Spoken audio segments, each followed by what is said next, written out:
Hello, I'm Rachel Jones for Kalkine Media. Welcome to another edition of Executive Corner Expert Talks.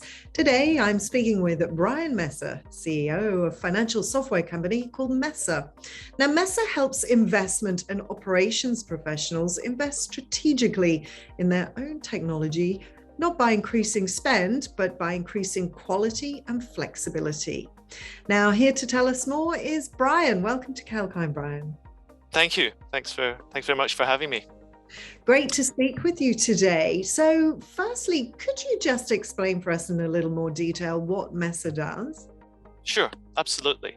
So the company is 8 years old, and what we set out to build 8 years ago was a flexible data repository for collecting information, financial information such as trades, orders from a variety of other systems, consolidate this and allow easy reporting and dissemination of this information through to the investment professionals who are using this and the operations professionals too.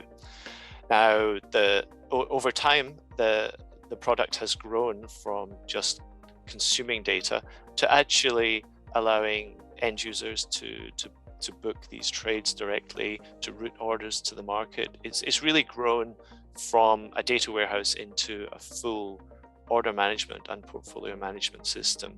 And that has been driven by our clients' demands. And what can you tell us about the solutions you offer currently? So the solutions are modular.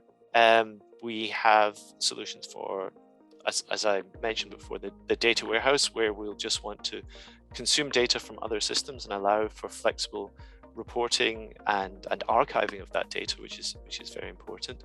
And then we have workflow modules for order management, for routing orders to market, for portfolio management, for rebalancing the portfolio, for reconciliation of data between many different sources. And it's kind of plug and play in that respect. It's all built upon this same foundation of the data warehouse architecture. Well, we know that software implementation is a huge undertaking. What does Messer do to minimize switching costs for your clients? That's a great question. We like to work with data in its native form. So we aren't dictating that data must be transformed to feed into our system. So this dramatically reduces the cost of implementation, because we will take the data as it is, and we'll provide workflows around that data that meet our clients' expectations. And this lowers the total cost of ownership and also the switching cost, because we can work with what they have and the workflow that they want. So who do you have as your clientele? Who forms the majority of your clientele? So we span the whole alternative investment market. We have traditional hedge funds, long short funds, global macro. We have long only pension funds. We have commodity funds, and pretty much everything in between. And what are your most popular products? What do you think is the most undervalued product that you have? Undervalued. So more recently, we've seen a lot of interest in our reconciliation solution. So reconciliation has been built into the product day one, because it was very important for us to be able to match data from various sources. But this has become popular, and we've now actually spun this off into its own product.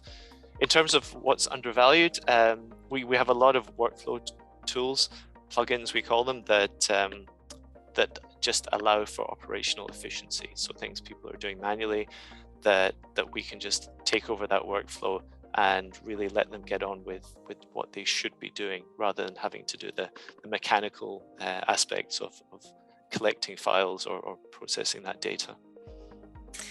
Now, we all know that changes do come fast in the financial industry. How do you cope with the dynamic nature of the business?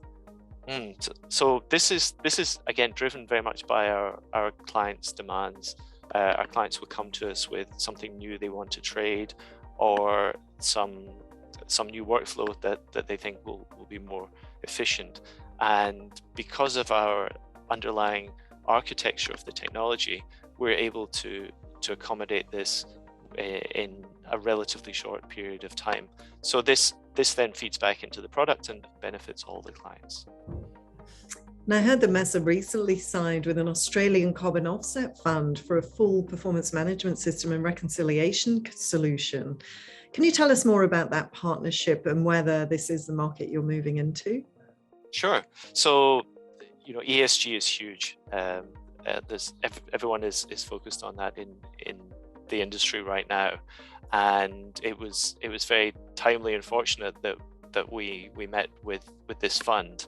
And I guess, but to my last point about being able to adapt quickly, the carbon credits, tokens, spot contracts, etc. These were all new to us. We hadn't seen these being traded with our existing clients, but we were able to implement this in a very short period of time.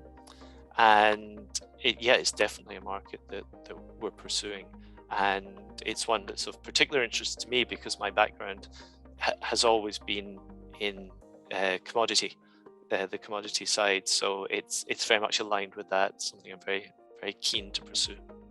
And finally, Bryan, what plans do you have for Messer in 2022?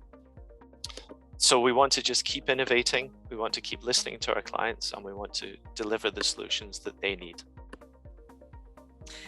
Bryan, it's been fantastic to chat with you today. Thank you so much for your time.